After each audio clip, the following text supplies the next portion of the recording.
네, 저녁 식사 맛있게 하셨습니까? 회원님들? 네. 오늘 제가 40분간 강의를 할 제목은 태우는 몸, 빠지는 몸, 미토콘드리아를 깨워라 라는 주제입니다. 우리 회원님들 미토콘드리아 다 깨울 준비 되셨나요? 네. 이게 제가 이 한 2시간짜리 강의인데 40분에 한번 압축을 해보도록 하겠습니다. 한번 신나게 한번 달려보겠습니다.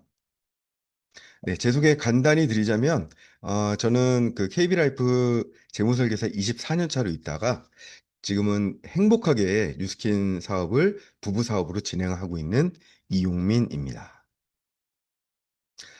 이 사진 뭐 많이들 보셨을 거예요. 이제 저도 이 사진을 계속 내야 되나 하는데, 낼 때마다 놀라시는 분들이 계셔가지고 당분간은 계속 낼 생각입니다. 제가 건강 앞에서 말씀드렸지만 우리 박승혜 사장님께서 컨세님께서 말씀하셨죠. 제가 고혈압 당뇨가 엄청 높은 수치였고요. 뇌하수체 종양 때문에 거의 사실 실명 위기까지 왔었던. 그래서 수술을 실제로 앞두고 있었고, 그런데 이제 정말 기적같게도 제가 파마넥스를 럭키하게 만나게 됐습니다. 네. 그래서 제가, 맨 처음에 고혈압 당뇨 수치가 먼저 안정이 됐고요. 그 다음에 제가 이제 92kg 정도에서 지금 이제 75kg로 계속 유지를 하고 있는 가장 정말 저의 은인 같은 존재가 파마넥스입니다. 네, 예전에 이렇게 먹는 거 엄청 좋아했거든요. 근데 요즘에는 또 먹는 걸 안 좋아하냐? 그럴 리는 없겠죠. 저랑 같이 계셔보시는 사장님도 알겠지만, 사장님 엄청 드시네요. 라는 말을 많이 하거든요. 그렇게 먹는데도 예전같이 돌아가지 않고, 이제는 적정 몸무게를 잘 유지를 하고 있다라는 거. 그게 제 생각에는 미토콘드리아가 완전히 깨어난 것 같아요.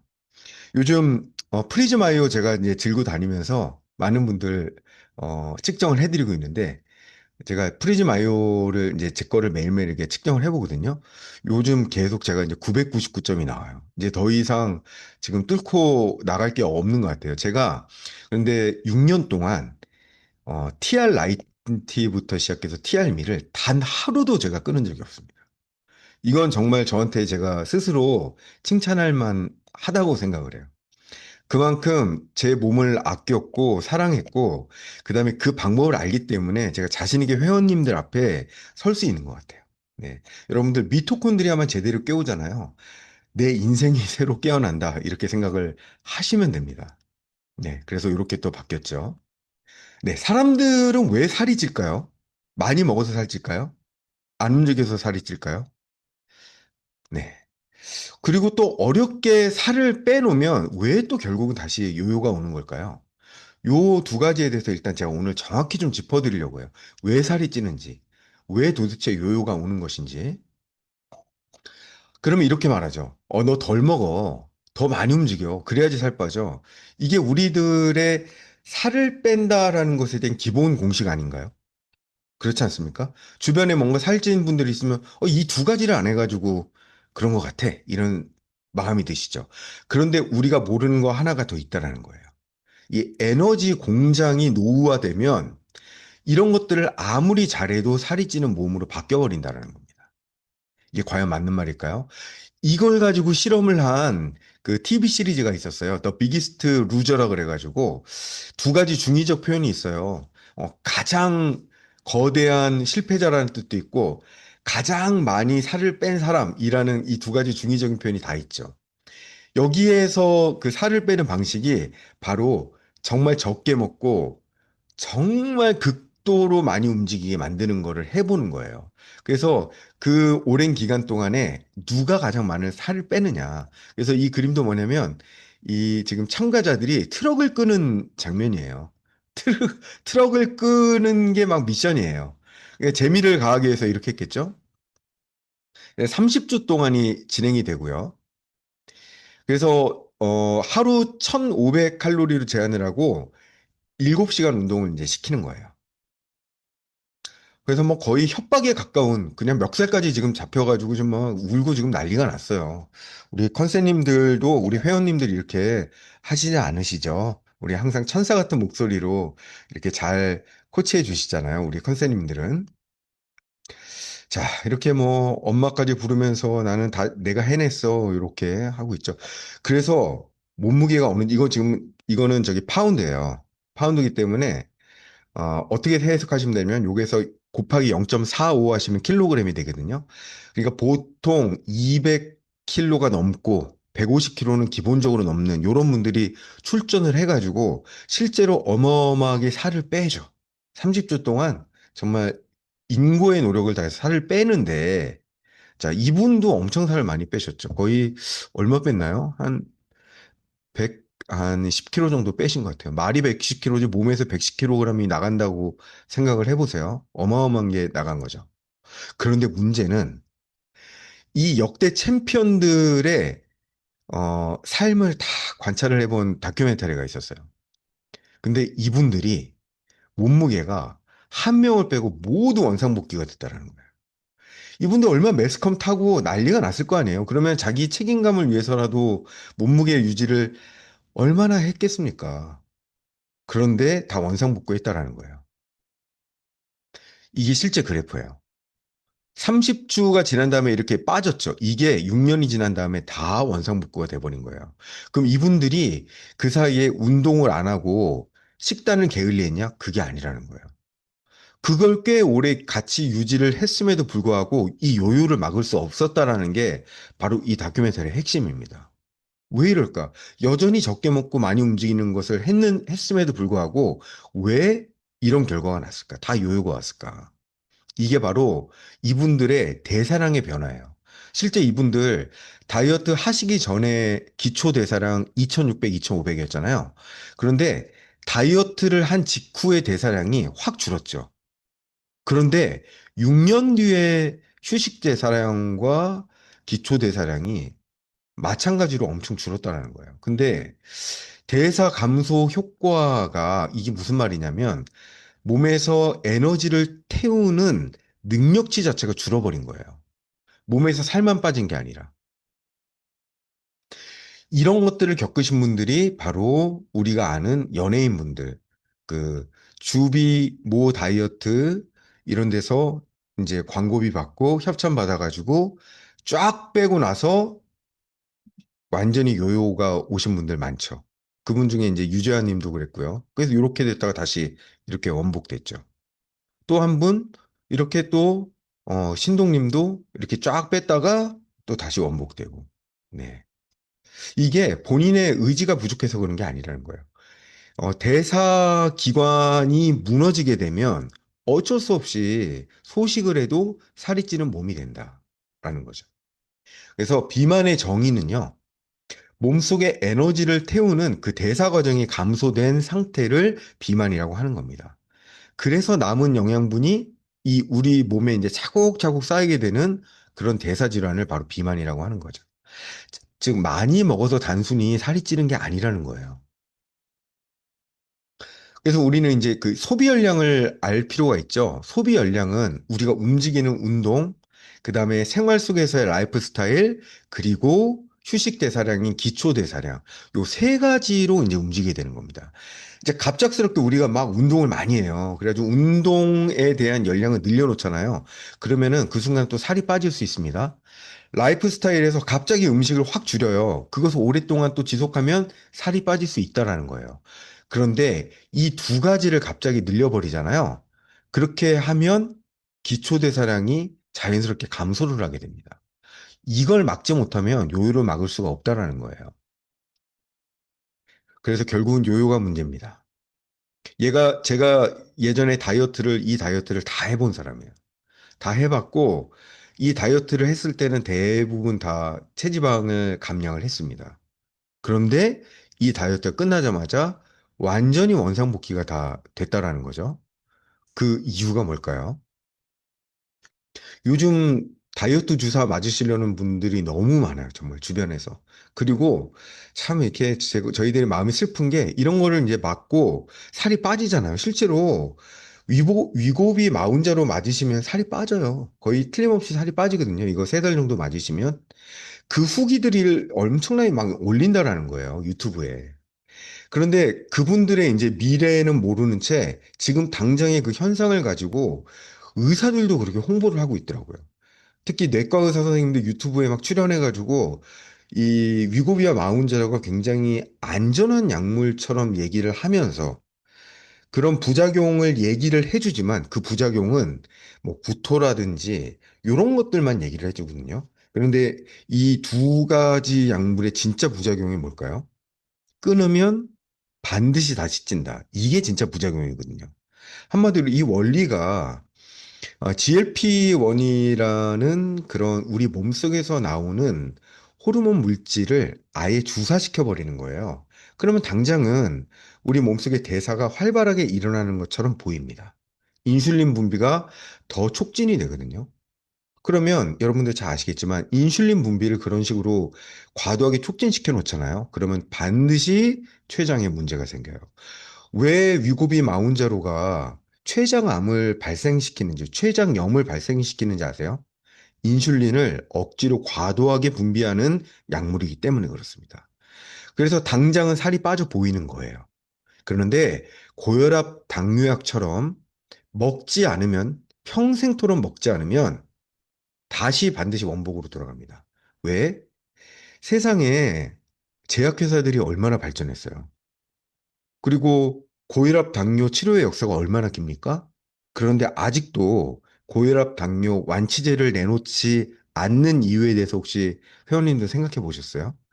이거 단순한 음모론처럼 들리죠. 절대 제약회사는 완치약을 내놓지 않습니다.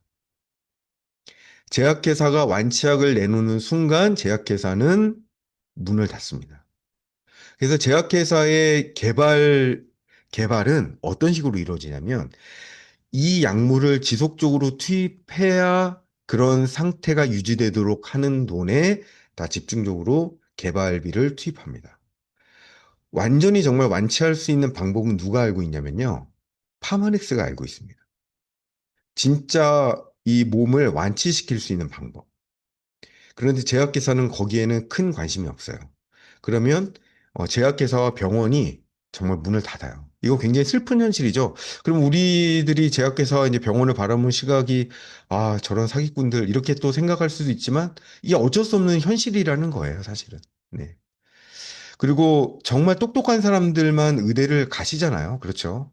의대 아무나 갈 수 있습니까?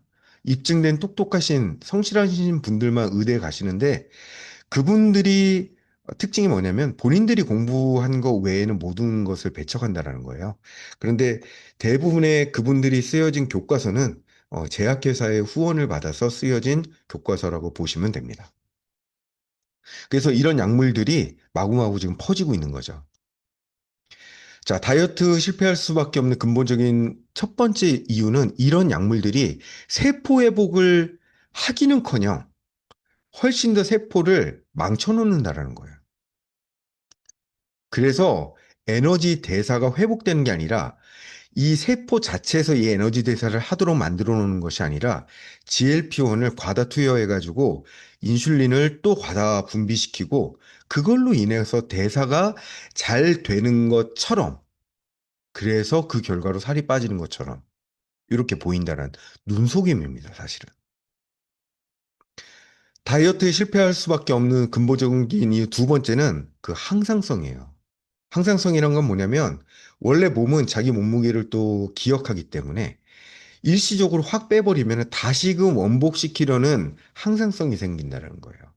그래서 자연스럽게 세포가 잘 회복이 돼서 이 태우는 능력을 잘 갖춰놔야지만 요 항상성을 이길 수 있다는 거죠.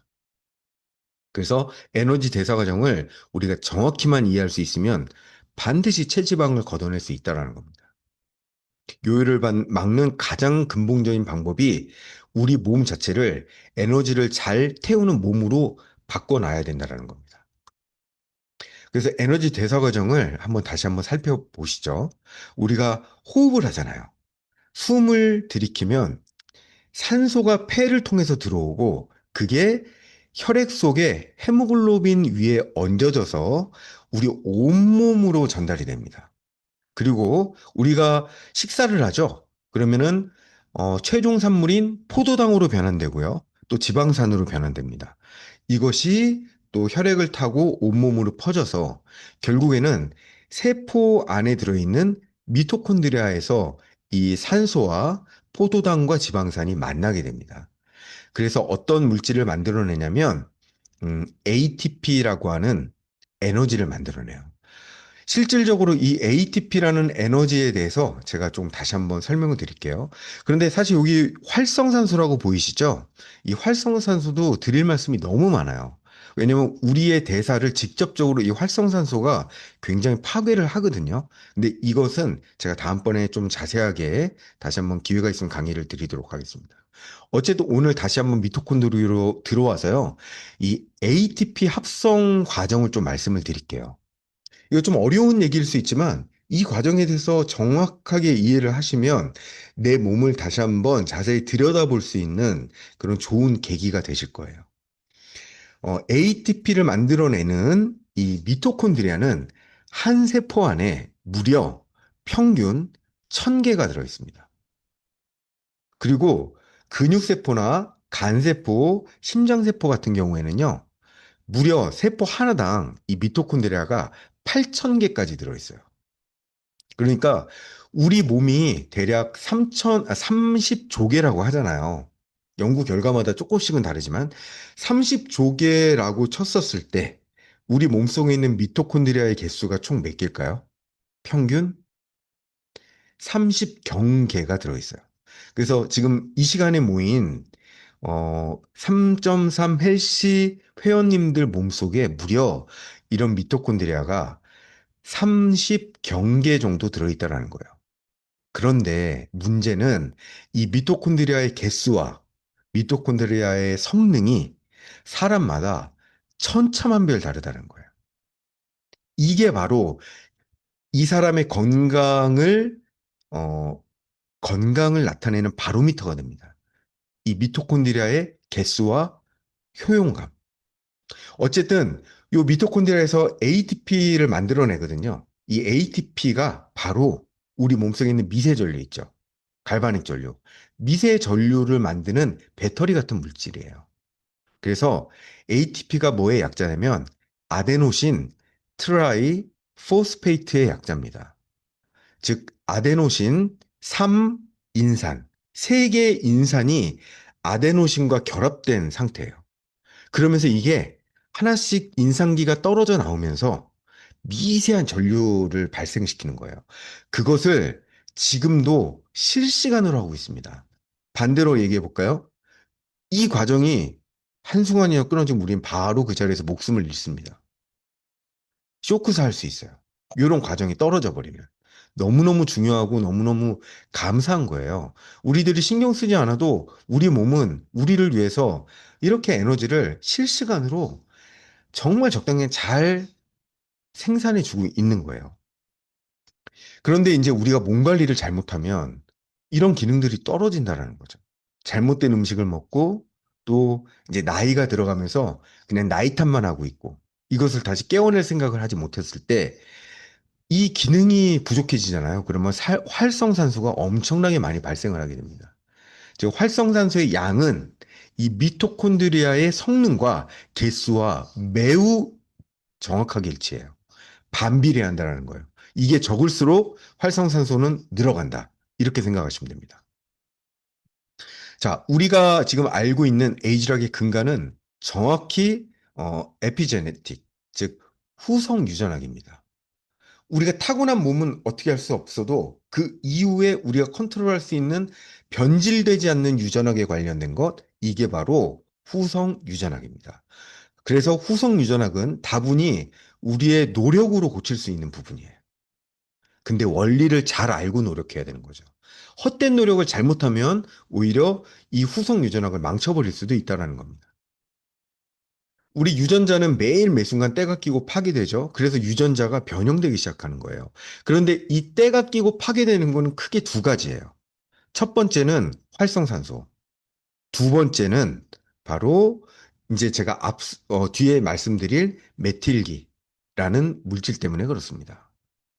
자, 이 제일 왼쪽에 보이는 그림이 우리가 잘 알고 있는 염색체 그림이에요. 이 염색체를 실타래처럼 하나하나 이렇게 풀어보잖아요. 그러면은 슈퍼코일이라는 게 나와요. 요 슈퍼코일을 또 하나하나 또 풀어보잖아요. 그러면 이 코일이 나옵니다. 요 코일들을 또 하나하나 풀어보는 거예요. 그러면은 여기 보면은 이렇게 그 동글동글하게 공처럼 보이는 거 있죠? 이게 바로 히스톤이라는 단백질로 된 물질이에요. 요 물질을 이 두 개의 나선형이 감싸서 이렇게 가고 있는 요 그림 보이시죠? 이 전화선 같은 요 물질이 바로 DNA예요. 그리고 이 DNA는 우리의 몸의 설계도라고 생각하시면 돼요. 우리 몸이 어떻게 돼 있는가. 제가 보이는 여기 우리 장진영 총괄수석님의 몸은 어떤 식으로 구성되어 있는가. 머리 색깔, 이분의 피부 색깔, 눈의 크기, 이런 것들이 이미 다 설계도 안에 들어가 있다라는 거예요. 음. 그리고 이런 좋은 유전들이 시간이 지나면서 엉켜버리고 활성산소에 의해서 부딪혀서 깨져버리는 거예요. 그러면서 우리가 원래 타고났던 좋은 유전들은 잃어버리게 되고 발현되지 말아야 될 나쁜 유전들이 이제 발현되기 시작하는 그런 안타까운 상태가 벌어지는 거죠. 이거를 제가 도식화시켜 볼게요. 좋은 유전자가 발현된다라는 건 뭐냐면 이 히스톤 단백질 간의 간격이 적당하게 떨어져 있는 요 상태. 이게 바로 유전자가 발현된다라고 해요. 왜 이게 유전자가 발현된다, 즉 전사, 복제된다라고 보냐면요. 우리 세포는 계속적으로 있는 게 아니에요. 3개월에서 6개월마다 복제를 해내고 그 전에 있었던 세포들은 죽어버리거든요. 스스로 부셔져요. 부셔져서 죽습니다. 그러면은 이때 복제가 될 때 만약 이 부분이 이 오른쪽에 있는 것처럼 히스톤 단백질이 이렇게 뭉쳐져 있잖아요. 그럼 이게 복제될 때 이 부분이 생략됩니다. 너무 안타깝지 않아요? 만약 이 부분이 우리들의 건강에 관련된 부분이었어요. 우리 박승혜 총괄수석님의 미모를 결정짓는 이 유전자가 이렇게 뭉쳐버린 거예요. 그래서 그 다음 그 복사가 될 때 이 부분이 생략됐어. 박승혜 우리 총괄수석님의 똑똑함이 여기에서 묻혀버리는 거예요. 에너지 대사 능력이 여기서 뭉쳐버린 거예요. 얼마나 억울해요. 그렇죠. 그게 지금 실시간으로 일어나고 있다는 거예요. 이제 우리의 노화 과정에서. 그런데 이 메틸기를 제거해낼 수 있는 물질을 밝혀낸 겁니다. 그게 바로 에이지랑 물질이에요. 이 메틸기라는 요 화학 테크를 천연 물질이 다가가니까 요게 이 히스톤 단백질에서 똑 떨어지는 게 발견이 된 거예요. 그러면서 이 히스톤 단백질이 예전처럼 원래 이렇게 간격으로 벌어진다는 걸 알게 된 거예요. 즉, 한번 어, 뭉쳐졌던 즉 유전자 억제가 됐던 스위치가 꺼진 것들조차도 다시 한번 에이지랑 물질이 다가가면 유전자 발현 스위치가 켜진다라는 게 밝혀진 거예요. 이거 어마어마한 사실 아니에요? 이 사실을 밝혀낸 게 바로 뉴스킨의 파마닉스사입니다.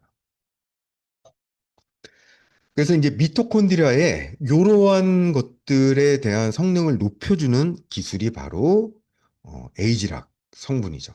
그 에이지락 사이언스는 실제로 그래서 이 히트맵 이미지라고 해요. 지금 회원님들 보시는 게 이 신호등처럼 보이시지만 제일 왼편에 있는 게 유전자가 즉 히스톤 단백질이 적당히 떨어져 가지고 유전자 전사가 잘 되는 상태. 이러면 요거를 사진을 찍는 기술이 생겼어요. 그게 바로 라이프젠 테크놀로지라는 유전자 공학소 연구소였거든요. 그래서 이 히트맵 이미지에 대한 고유 그 판권을 갖고 있었어요. 그래서 뉴스킨사에서 이 라이프젠 테크놀로지를 인수하게 됩니다. 요 기술을 계속 써야 되니까. 그래서 이런 에이지락 물질이 다가와서 유전자 스위치가 켜지면 요 빨간색이 좋은 거예요. 여러분, 빨간색이 유전자 스위치가 켜졌다는 거예요. 빨간색이 좋다기보다도 이 히트맵 이미지를 보시는 방법이 있어요. 처음에 유전자 발현 젊은 조직에서 빨간색이 켜져 있는 부분 있죠. 여기가 바로 좋은 유전자가 몰려 있는 곳이고요. 요 초록색이 켜져 있는 부분 있죠. 여기가 사실 안 켜져야 될 유전자가 모여 있는 곳이에요. 그래서 젊은 유전자 조직은 이 켜져야 될 부분은 켜져 있고 꺼져야 될 부분은 초록색으로 꺼진 부분. 요게 가장 좋은 건데 이제 나이가 들고 이제 상처를 받고 몸이 비대해지고 대사가 떨어지고 미토콘드리아 막 이런 조직은 켜지지 말아야 될 조직에 빨간색이 들어와 버리는 거예요. 그리고 켜져야 될 쪽에 이 초록색으로 꺼져버렸죠. 이게 이제 가장 안 좋은 상태인 겁니다. 그래서 암도 발현되고 여러 가지 우리가 정말 막아야 될 여러 가지 질병들이 막 생겨나는 거죠. 그런데 에이즈랑 물질이 투여되면 다시금 예전과 비슷하게 켜져야 될 부분의 유전자가 다시 켜지고 꺼져줘야 될 유전자 부분이 다시 꺼지는 요 상태가 비슷하게 나오는 거예요. 그래서 에이즈락 사용된 이후에 92%의 변화된 유전자 중에서 YGC, 즉 젊음에 관련된 정보를 가지고 있었던 유전자 군락이 94%가 재배열됐다는 거예요. 한마디로 말하면 90% 이상이 젊은 유전자로 복구된다. 이거는 정말 노벨상 받아야 될 기술입니다. 네. 근데 이 판권을 지금 뉴스킨 사업자분들이 쥐고 계시는 거예요. 에이지락을 한 줄로 말하자면 강력한 항산화를 통한 항노화 프로그램이에요. 즉, 살이 빠진다라는 것은 항노화된다라는 뜻입니다. 이거 전문적으로 말하자면 후속 유전학을 이용한 미토콘드리아 활성화 프로그램이 바로 에이지락입니다. 지금 회원님들이 드시고 계시는 쉐이프에스, 그다음 혈당 있지, 점프 스타트인, 쉐이크, 그냥 꽤 맛있네. 그리고 맛있게 드시고 계시죠. 점프 스타트, 좀 쓰네. 이러고 드시고 계시죠. 이 물질들이 몸에 투여될 때마다 우리 몸이 이렇게 유전자가 복구되고 있다라는 사실을 알고 드시면 정말 매 순간 감사하게 드실 수 있을 것 같아요. 예, 이제부터 이제 실전입니다. 자, 미토콘드리아를, 알겠어. 이렇게 고쳐놨어. 그러면은 대사기관이 잘 고쳐지는 거잖아요. 그런데 이제 우리 회원님들 바라시는 건 뭐예요? 나의 숨겨진 뱃살, 나의 숨겨진 뒷구리살, 남들은 알지 못하는 나의 하복부들, 하복부살, 나의 늘어진 요 팔뚝살, 요 어떻게 뺄 거예요? 그런데 이런 것들을 어떻게 하면 효과적으로 제거할 수 있을까는 공장만 고쳐놓는다고 되는 문제는 아니라는 거예요. 원료 투입부터 바꿔야 된다는 겁니다. 즉, 우리가 먹는 음식의 종류부터 바꿔내면 정말 빠른 시간 내에 우리가 원하는 몸을 망치지 않고 원하는 그런 몸을 만들 수 있다는 거죠. 이거를 그림으로 한 장으로 제가 만들어 봤어요. 예전에 한 130만큼 먹어요. 그런데 에너지 대사 공장의 효율성이 70점이에요. 그럼 어떻게 될까요? 이렇게 되는 거예요. 네. 많이 뵌 분이죠. 그러니까 몸속에 계속 50씩 계속 축적이 되는 거예요. 여기 곳곳에. 그런데 적당량 먹어요. 적당량 먹는데 먹는 종류를 바꾸는 거예요. 그리고 이 우리 에너지 대사 공장을 정말 완벽하게 복구시켜가지고 예전에 보다 훨씬 더 많은 에너지를 생산해내고, 즉, ATP를 많이 생성해내는 몸으로 바꿔버리는 거예요. 즉, 미토콘드리아를 다시 고치는 거예요. 그러면 어떻게 될까요? 나는 적당히 먹는데도 계속 빠지는 몸이 되는 거예요. 이게 이제 한 장의 요약표거든요. 그런데 아마 이제 회원님들 앞서서 들으신 것처럼 TR 제품을 열심히 먹고 에이지락 제품을 먹으면 내 미토콘드리아가 잘 고쳐지겠구나. 이 원리는 이제 아셨을 거예요. 그런데 과연 먹는 것도 어떻게 해야 될까요? 그걸 제가 이제 남은 10분 동안에 잘 한번 정리를 한번 해보겠습니다. 그러자면 에너지의 소모 순서라는 것을 회원님들 반드시 아셔야 돼요. 에너지의 소모 순서가 있습니다. 그냥 우리 몸의 에너지는 막 소모되는 게 아니에요. 순서대로 소모가 됩니다. 첫 번째, 피 안에 들어있는 포도당을 제일 먼저 없애게 돼요. 식사 직후에 가장 먼저 쓰이는 연료가 바로 우리 혈중에 있는, 즉, 혈당. 혈당이 가장 먼저 에너지화 됩니다. 밥 먹고 1시간, 2시간 이내에 활동할 때, 요때 잘 하는 거죠. 한마디로 말하면, 혈액 속에 혈당이 높아 있는 상태로 돼 있잖아요. 그러면 정말 살이 잘 안 빠져요. 단순히 혈당만 높은 것이 아니라 혈당이 높다는 건 인슐린 분비가 되기 시작한다는 거고, 인슐린이 분비될 때 동시에 간에 어떤 정보가 연결이 되냐면, 지방을 저장하라는 명령어가 동시에 나오게 됩니다. 그래서 인슐린을 평탄하게 만들어야 되는 것은 그 간에서 포도당을 체지방으로 전환하는 그 명령어를 되도록 내리지 않기 위해서 우리가 혈당 관리를 하는 거예요. 그래서 혈당 엣지 드시는 겁니다. 그런데 우리 피 안에 계속적으로 이 혈당을 가득하게 만들어요. 주범이 뭐예요? 설탕, 밥, 모든 탄수화물, 과일, 이런 거 드시잖아요? 정말 TR라인티를 열심히, TR미를 열심히 드시는데도 왜 나는 몸이 안 빠지느냐? 음식을 살펴보셔야 돼요. 이 초기 연료를 이 정도로 그득그득 부어버리시면요. 아무리 공장을 잘 돌려놨자 이 체지방이 빠지는 순서까지 가지를 못하는 거예요. 자, 두 번째. 간 근육에 글리코겐이라는 게 있어요. 그러면은 이거는 뭐냐면 비상식량을 항상 우리 몸에는 저장해 놓고 있거든요. 비상식량은 지방이 아닙니다. 글리코겐이라는 물질이 있어요. 그리고 그 글리코겐은 간과 근육에 주로 저장이 되어 있습니다. 그래서 만약에 혈당이 떨어지면 우리 몸이 살아야 되잖아요. 살게 하기 위해서 비상식량을 글리코겐이라는 물질로 저장시켜 놨어요. 근데 저장량은 다행스럽게도 최대 24시간 안에 다 소진시킬 수 있어요.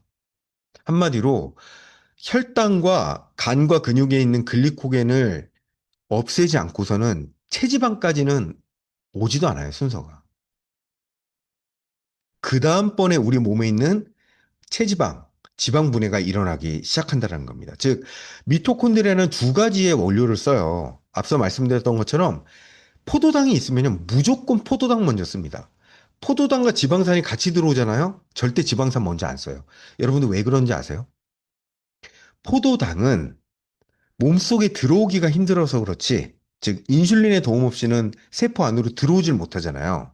그런데 일단 세포 안으로 들어오면 굉장히 빠른 속도로 에너지로 전환될 수 있는 게 바로 포도당이에요. 근데 지방산은 그렇지 않아요. 지방산은 세포막은 잘 통과해서 세포 안으로 들어와요. 그런데 이 대사 과정이 굉장히 복잡합니다. 그냥 지방산이 포도당처럼 바로 이 ATP로 전환되는 게 아니에요. ATP로 전환되려면 몇 단계 과정을 거치는 복잡한 과정이 생겨요. 그래서 몸 입장에서는 포도당이 먼저 보이잖아요. 무조건 포도당을 먼저 씁니다. 여러분들 살 빼고 싶나요? 몸속에 있는 포도당 빨리 걷어내셔야 돼요. 그래야지 내 체지방을 태울 수 있는 순서가 옵니다. 즉, 글리코겐이 줄어들어야지 그제서야 지방세포가 지방산과 글리세롤로 분해되기 시작해요. 그래서 우리 3.3 헬시 회원님들은 어떻게 하면 글루코겐 소진시킬까 연구하셔야 돼요. 근데 제가 글리코겐 소진할 수 있는 가장 좋은 방법을 오늘 강의 제일 마지막에 알려드릴 겁니다. 기대하십시오. 또 지방산은 근육, 심장의 에너지원이고요. 또 글리세롤은 간에서 다시 포도당으로 변환시켜가지고 쓰일 수도 있어요. 근데 말씀드렸던 것처럼 지방산은 그냥 타지 않습니다. 몇 단계를 거쳐야지만 타게 돼요. 그리고 장시간 운동하고 단식을 좀 하고요. 저탄고지 상태에서 비로소 주 에너지원으로 전환이 돼요. 그래서 만약에 정말 장시간 운동하실 자신이 없으시잖아요. 그러면 하루 이틀이라도 단식을 하셔야 됩니다. 간헐적 단식을 하셔도 좋고, 비채식을 하셔도 좋은데, 어떻게든 탄수화물을 완전히 걷어내는 과정을 하루 이틀 정도 한번 해보세요. 저는 완전 단식은 별로 권해드리지 않아요. 그래서 완전 단식하지 않고 사회생활을 할 수 있는 그런 방법을 좀 알려드릴까 합니다. 한마디로 탄수화물을 확 줄이고요. 단백질을 항상 적당량으로 유지한다. 여기에서의 적당량은 몇 g이냐면요. 근육을 좀 만들기 위해서는 80g에서 120g 정도가 매일 단백질 형태로 들어올 수 있도록 만드는 거. 근데 이거 이상으로 들어오잖아요. 잘못하면 요산 수치가 높아질 수 있어요. 그래서 단백질 함부로 드시면 통풍이 쉽게 옵니다. 막 퍼드시면 안 돼요. 이거 단백질 아무리 먹어도 괜찮을 것 같죠? 그렇지 않습니다. 단백질 반드시 적당량 드셔야 되고, 몸에서 잘 쓸 수 있는 단백질만 골라 드셔야 돼요.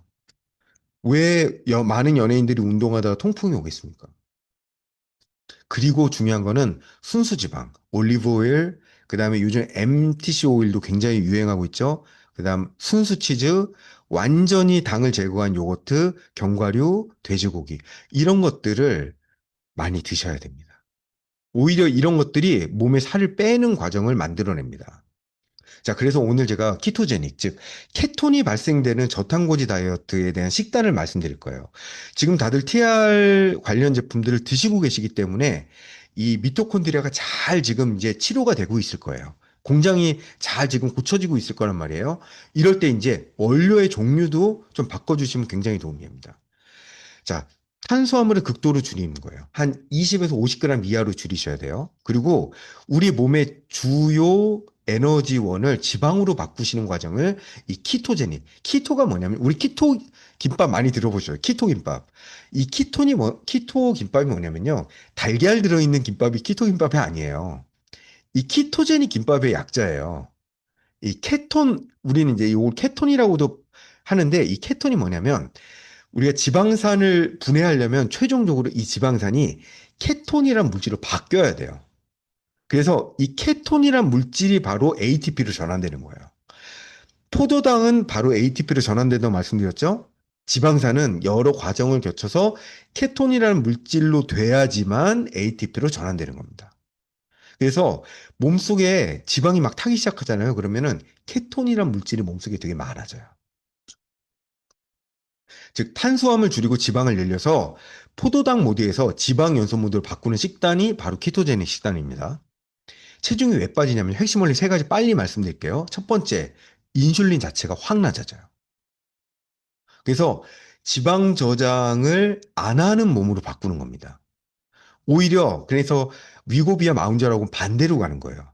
위고비 마운자로는 GLP-1을 확 높여가지고 인슐린을 확 분비를 시켜버리는 거죠. 우리는 인슐린을 낮게 만드는 거예요. 그래서 탄수화물을 적게 먹으면 인슐린 분비량이 떨어지고 인슐린이 낮아지면서 몸은 지방을 저장하지 않고 태우는 모드로 바뀌어버리는 거예요. 이게 굉장히 중요한 원리입니다. 두 번째, 케톤이라는 에너지를 사용하면요, 지방 연소 속도가 굉장히 빨라져요.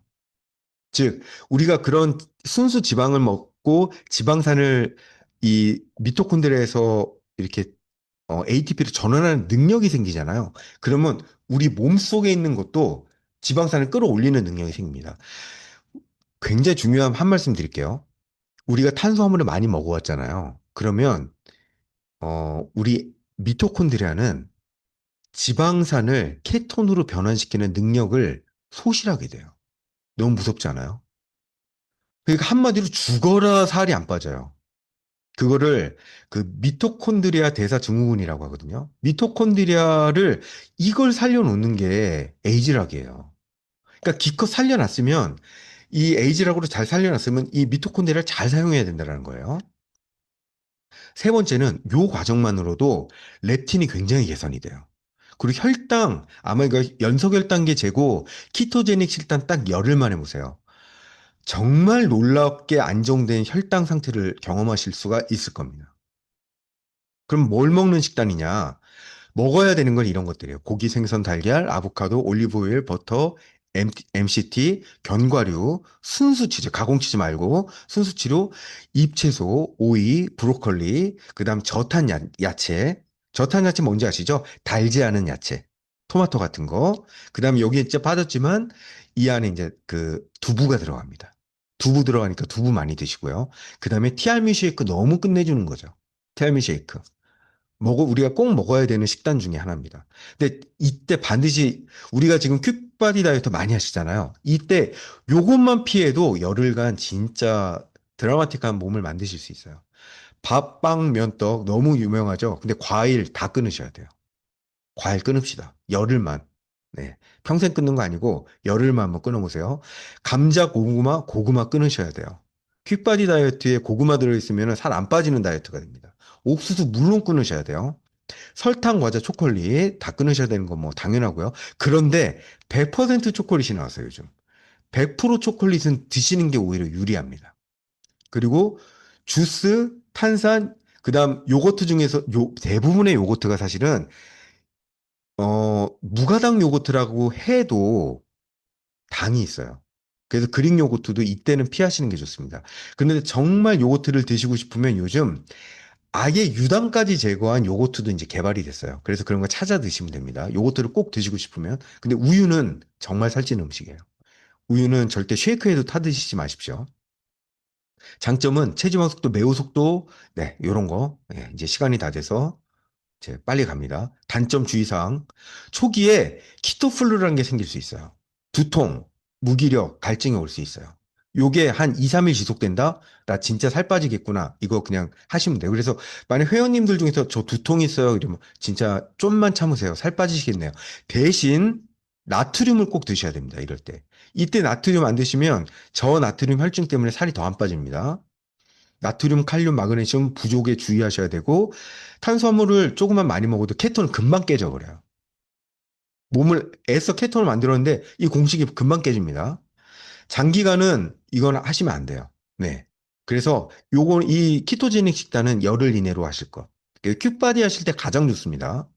네. 개인별로 신체 반응이 다르다는 건 뭐냐면 망가진 상태가 다르다는 거예요. 이 미토콘드리아가. 미토콘드리아 고쳐놓고 하시라는 거예요. 이거 하실 때. 네. 그래서 티알미, 전해질, 견과류 등을 넣으면 훨씬 더 안정적이라는 겁니다. 이게 핵심입니다.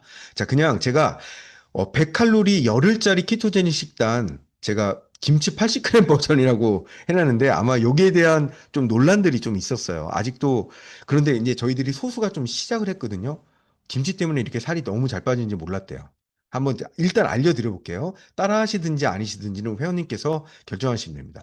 아침은 올리브 오일과 버터로 끝내셔야 돼요. 여기에 어, 음양탕에 소금을 미세하게 좀 섞어 드시면 좋고요. 파마렉스는 충분하게 드셔도 상관없습니다. 단 아침에만 쉐이크를 안 드시는 게 좋습니다. 왜냐하면 이 순수 지방이 들어갔었을 때 몸에서 키토제닉 시동을 걸게 되거든요. 점심은 티알미 쉐이크, 두부, 스트링 치즈, 요즘 소포장된 배추김치 있어요. 그거하고 도시락, 김, 그다음 방울토마토. 요게 이제 키토제닉 식단이에요. 그러면서 소금을 어쩔 수 없이 드시게 만드는 거예요. 소금 들어가야지 살 빠집니다. 저녁 티알미 쉐이크, 스트링 치즈, 배추김치, 그다음 견과류, 달걀, 방울토마토. 음, 너무 정 오후가 배고프시면 여기에 100% 초콜릿을 하나 오후에 한 알 정도 드시는 것도 괜찮습니다. 요게 이제 1000kcal 키토제닉인데요. 제가 그 과정을 보여드릴 수 없는데 인공지능 통해 가지고 실제 에너지 대사율을 계산해 봤거든요. 그러면은 정확히 열흘 후에 2.5kg에서 3.5kg가 정확히 빠집니다. 한번 회원님들 실험을 한번 해보세요. 어차피 지금 다 몸을 좀 체질 개선을 하시려고 왔으니까요. 그래서 요 김치를 드시는 게 핵심입니다. 요 김치 다이어트 같지만 김치를 드시면은 살이 더 잘 빠진다라는 거. 네. 그리고 튀알미와 함께 꼭 드셔야 될 파마르스 제품이 있어요. 이게 바로 라이프팩 봄포뮬러 나이트 타임이에요. 수면이 정말 잘 받쳐줘야 돼요. 이렇게 생각하시면 돼요. 잠자는 시간이 체지방 걷어내는 시간이다. 이렇게 생각하시면 됩니다. 내가 이걸 다 했는데 잠을 못 자요? 살 안 빠집니다. 살 절대 안 빠져요. 라이프팩 본포물러 들어가지고 전해질 농도가 갖춰져야지만 네, 살이 빠집니다. 오늘 제가 10분까지 하기로 했는데 제가 너무 지금 에너지 과잉이어가지고 이렇게 했습니다. 그래서 건강한 대사 능력이 건강 몸과 정치를 만들고요. 우리 건강하고 행복한 3.3 리더님들 되시기 바랍니다. 응원하겠습니다. 감사합니다. 네, 감사합니다.